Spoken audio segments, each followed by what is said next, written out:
بسم اللہ الرحمن الرحیم۔ السلام علیکم ورحمۃ اللہ وبرکاتہ۔ نبی کی باتیں۔ ایک مرتبہ نبی کریم صلی اللہ علیہ وآلہ وسلم نے نصیحت فرمائی، لوگوں نیک عمل کرنے میں جلدی کرو، اس سے پہلے کہ اندھیری رات کے ٹکڑوں جیسے تاریک اور ظلمت بھرے فتنے شروع ہو جائیں۔ اس زمانے میں آدمی صبح کے وقت مسلمان ہوگا تو شام کے وقت کافر ہو جائے گا، یا شام کو مسلمان ہوگا تو صبح ہوتے کافر ہو چکا ہوگا۔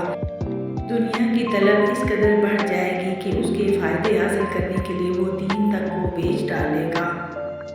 رسول اللہ صلی اللہ علیہ وآلہ وسلم نے فرمایا، جس شخص کو قسم کھانی ہی ہو وہ صرف اللہ کی قسم کھائے۔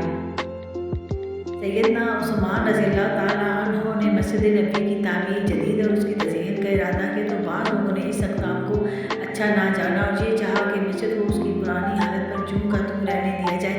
اس پر سیدنا عثمان نے اپنی رائے دی، مجھے تو مسجد کو مزید بہتر بنانا ہے، اس لیے کہ میں نے رسول اللہ صلی اللہ علیہ وآلہ وسلم سے سن رکھا ہے کہ جو شخص اللہ کے لیے جس طرح کی مسجد بنائے گا وہ اسے جنت میں اس جیسا گھر بنا کر دے گا۔ نبی کریم صلی اللہ علیہ وآلہ وسلم کا ارشاد ہے، اللہ کی 99 صفات بڑی عام ہیں، جو کوئی ان پر عمل کرے گا وہ لازماً جنت میں داخل ہوگا۔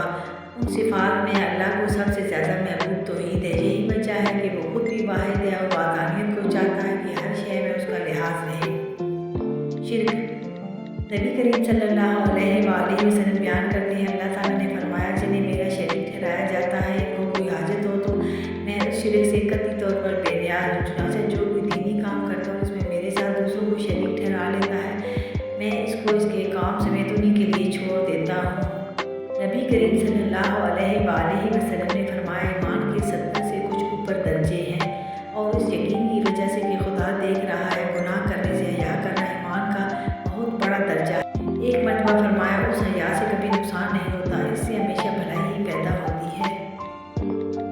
رسول اللہ صلی اللہ علیہ وآلہ وسلم نے ارشاد فرمایا، مومن کا معاملہ کس قدر عجیب ہے، رنج ہو یا راحت سب اس کے فائدے میں ہے۔ راحت ملنے پر خدا کا شکر ادا کرے گا تو اس میں فائدہ، اور رنج پہنچ جانے پر صبر کرے گا تو اس میں بھی فائدہ ہے۔ نبی کریم صلی اللہ علیہ وآلہ وسلم نے فرمایا، لوگوں جسم میں گوشت کا ایک ذرا سا لوتھڑا ہے، جو صحیح ہو جائے تو اس کے اثر سے سارا جسم صحیح ہو جاتا ہے، اگر بگڑ جائے تو سارا جسم بگڑ کے رہ جاتا ہے۔ یاد رکھو وہ لوتھڑا اس کا دل ہے۔